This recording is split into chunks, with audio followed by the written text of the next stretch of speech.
জয় ভগবদ গীতা। হরে কৃষ্ণ। সম্পূর্ণ গীতার সার, সকল দুঃখের অবসান।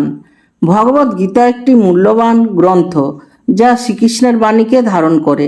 এতে শ্রীকৃষ্ণ তার ভক্ত আর অর্জুনের সঙ্গে নানা গূঢ় দার্শনিক আলোচনা করেছেন, যা শুধু তখনকার সমাজ নয়, আমাদের সময়েও অত্যন্ত প্রাসঙ্গিক।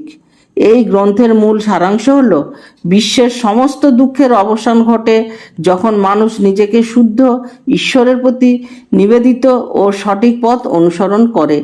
এখানে শ্রীকৃষ্ণের শিক্ষাগুলি বিভিন্ন ধাপে বিশ্লেষণ করা হয়েছে। গীতা প্রথমেই ধ্যান বা ব্রহ্মচর্য সম্পর্কে আলোচনা শুরু করে। শ্রীকৃষ্ণ অর্জুনকে বলেন যে তার মনকে স্থির ও একাগ্র করে নিজস্ব আত্মার সাথে সংযোগ স্থাপন করতে হবে। গীতার মতে মানুষকে তার কর্ম করতে হবে, কিন্তু কেবল ফলের আশা না রেখে আত্মনির্ভরশীল কাজেই সঠিকতা এবং ঈশ্বরের প্রতি ভরসা থাকা উচিত। গীতা কর্মযোগের প্রভাবকে স্পষ্টভাবে ব্যাখ্যা করে। এটি হলো আত্মনির্ভরতা এবং দায়বদ্ধতা, যা দুঃখের অবসান ঘটাতে সাহায্য করে। কর্মযোদ্ধা যেন কাজ করার সময় ফলের চিন্তা না করে কেবল সঠিক কর্মেই মনোযোগী থাকে। শ্রীকৃষ্ণ বলেন, জীবনে যে সমস্ত কিছু অর্জন করা হয় তা ঈশ্বরের কাছে অর্পিত হতে হবে। আত্মত্যাগের মধ্যে রয়েছে সব কিছু সঠিকভাবে করা এবং তার মধ্যে কোনো অনুতাপ বা ক্ষোভ না রাখা। গীতা শিক্ষা দেয় যে জ্ঞানী ব্যক্তি কখনো কোনো অবস্থায় দুঃখিত হন না। তিনি যেহেতু সত্যের সন্ধান করেছেন, তাই তিনি কোনো কিছুতেই আবদ্ধ হয়ে পড়েন না। আত্মজ্ঞান মানুষকে নিজের জীবনকে গভীরভাবে উপলব্ধি করতে সাহায্য করে। শ্রীকৃষ্ণ বলেন, যারা সত্যিকারের আত্মজ্ঞানী তারা দুঃখ বেদনা থেকে মুক্ত থাকে। মানুষের আত্মা শুদ্ধ এবং অমর, এই বিষয়টি গীতায় বর্ণিত রয়েছে। আত্মার কোনো ধ্বংস বা ক্ষতি হতে পারে না, শুধু শারীরিক দেহের পরিবর্তন ঘটে। কর্মের প্রতি স্থির মনোযোগ রাখলে মানুষ তার জীবনকে পূর্ণতা দিতে পারে। কর্মের নিষ্ঠা ও সততা দুঃখের কারণ মুছে ফেলে। গীতায় শ্রীকৃষ্ণ অহংকার এবং হিংসার বিরুদ্ধে কঠোরভাবে সতর্ক করেন। এ জাতীয় বৈশিষ্ট্য মানুষের অন্তরকে অন্ধকারে ফেলে। গীতা শিক্ষা দেয় যে অবজ্ঞতার অন্ধকার থেকে বেরিয়ে এসে জ্ঞান লাভ করার মাধ্যমে আত্মার মুক্তি সম্ভব। শ্রদ্ধা ও ভক্তির মাধ্যমে একমাত্র শ্রীকৃষ্ণের প্রতি নিবেদিত হতে পারে। শ্রীকৃষ্ণ বলেন, একবার যারা তার প্রতি পূর্ণ বিশ্বাস ও ভক্তি নিয়ে চলে তারা সমস্ত দুঃখ থেকে মুক্তি লাভ করে। গীতা থেকে শিক্ষা, যে ঈশ্বরের প্রতি শুদ্ধ শ্রদ্ধা ও ভালোবাসা সহকারে চলে সে তার সমস্ত দুঃখ থেকে মুক্ত হয়ে নিত্য সুখী হয়। ভগবানের সান্নিধ্য লাভ করলে মানুষের অন্তরে শান্তি এবং প্রশান্তি আসে। শ্রীকৃষ্ণ বিশ্বাস করেন, যখন মানুষ ঈশ্বরকে শরণাপন্ন হয় তার সমস্ত দুঃখ ও সংকট দূর হয়।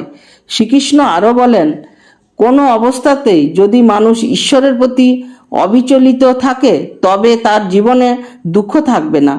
ঈশ্বরের প্রতি নিঃস্বার্থ প্রেমই প্রকৃত শান্তির মূল। গীতার অন্যতম শিক্ষা হলো, দয়া এবং সহানুভূতির মাধ্যমে মানুষ তার সকল দুঃখ থেকে মুক্তি পায়। শ্রীকৃষ্ণ এর মাধ্যমে মানবতার সেবা ও উন্নতির কথা বলেন। সাধনার মাধ্যমে আত্মবিশ্বাস লাভ করা সম্ভব। গীতার মতে আত্মবিশ্বাসী মানুষ কখনো দুঃখিত হয় না, কারণ সে তার জীবনের লক্ষ্য জানে। শ্রীকৃষ্ণের মতে আধ্যাত্মিকতা ও পৃথিবী একে অপরের পরিপূরক। আধ্যাত্মিক সাধনা পৃথিবীর জীবনকে অর্থবহ করে তোলে। ভগবদ গীতায় শ্রীকৃষ্ণ প্রেম ও সহানুভূতির গুরুত্ব অনেকটাই তুলে ধরেন। সবার প্রতি ভালোবাসা ও সহানুভূতির মাধ্যমে ব্যক্তি দুঃখের অবসান ঘটাতে পারে। গীতায় একটি প্রধান শিক্ষা হলো, মানসিক শান্তি লাভ করতে হলে ব্যক্তি নিজের মনকে দমন ও নিয়ন্ত্রণে রাখতে শিখতে হবে। গীতা অনুযায়ী অশুভ শক্তির প্রতি প্রত্যাখ্যান করলে সেই শক্তি মানুষকে দুঃখ এবং ভয়ের মাধ্যমে ফেলতে পারে, কিন্তু শেষ পর্যন্ত তা পরাজিত হবে। শ্রীকৃষ্ণ আরও বলেন, সেবা এবং আত্মত্যাগের মাধ্যমে একমাত্র মানুষের জীবনে প্রকৃত শান্তি আসবে। গীতার শিক্ষা অনুসারে একজন যোদ্ধা তার আত্মবিশ্বাস ও কর্তব্যের প্রতি নিষ্ঠা রেখে জীবনে শান্তি এবং মুক্তি লাভ করতে পারেন। শ্রীকৃষ্ণ বলেন, মানুষের মধ্যে কোনো ধরনের বৈষম্য বা হানাহানি না করে তার প্রতি ভালোবাসা ও সহানুভূতি থাকতে হবে। গীতা প্রাণীর প্রতি স্নেহ ও করুণা প্রদর্শনের কথা বলেছেন, যা শারীরিক ও আধ্যাত্মিক শান্তির জন্য অত্যন্ত গুরুত্বপূর্ণ। গীতায় বলা হয়েছে, দুঃখের মূল কারণ হলো অজ্ঞানতা, কামনা এবং অস্থির মন। এই তিনটি উপাদান দূর করলে দুঃখের অবসান ঘটে। শ্রীকৃষ্ণ বলেন, ত্যাগের মাধ্যমে একমাত্র জীবনের আসল মুক্তি পাওয়া যায়। সমস্ত কিছুর প্রতি আত্মবিশ্বাস রাখতে হবে। সৎ কর্মে মনোযোগ দিয়ে চললে মানুষ তার জীবনকে দুঃখমুক্ত করতে পারে। ভগবদ গীতা বিশ্বাস এবং ভালোবাসার শক্তি সম্পর্কে আলোচনা করে। বিশ্বাস থাকলে মানুষ যে কোনো দুঃখের মাঝেও শান্তি খুঁজে পায়। শ্রীকৃষ্ণ বলেন, ঈশ্বরের সাথে সংযোগে থাকা মানে দুঃখের অবসান, শান্তি লাভ। শ্রীকৃষ্ণ আরো বলেন, ব্যক্তির যে আত্মসন্তুষ্টি রয়েছে তা ত্যাগ করা উচিত, যাতে পৃথিবীতে সুখ আসতে পারে।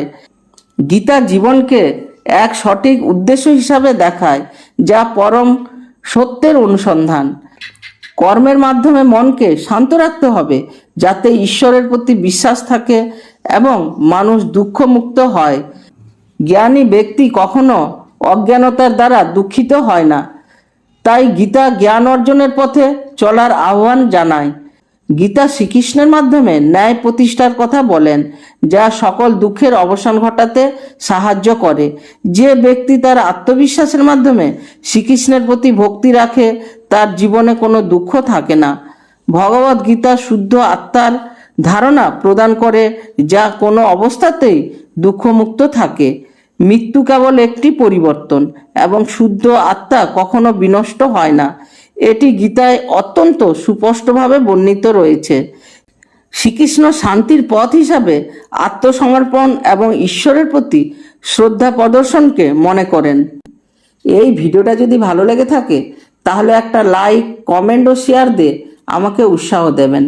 আমার বেল আইকন টিপুন, যাতে পরবর্তী ভিডিও অতি সহজে আপনাদের কাছে চলে যায়। আর আমার চ্যানেলে যদি নতুন হন তাহলে চ্যানেলটাকে সাবস্ক্রাইব করুন। আর আমি ঈশ্বরের কাছে প্রার্থনা করি সবাই সুস্থ থাকবেন ও ভালো থাকবেন।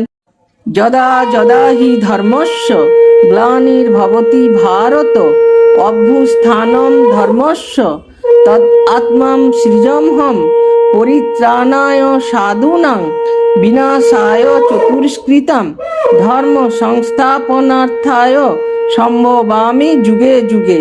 হে ভারত, যখনই ধর্মের অধপতন হয় এবং অধর্মের অভ্যুত্থান হয়, তখন আমি নিজেকে প্রকাশ করে অবতীর্ণ হই সাধুদের পরিত্রাণ করার জন্য এবং দুষ্কৃতকারীদের বিনাশ করার জন্য এবং ধর্ম সংস্থাপনার জন্য আমি যুগে যুগে অবতীর্ণ হই।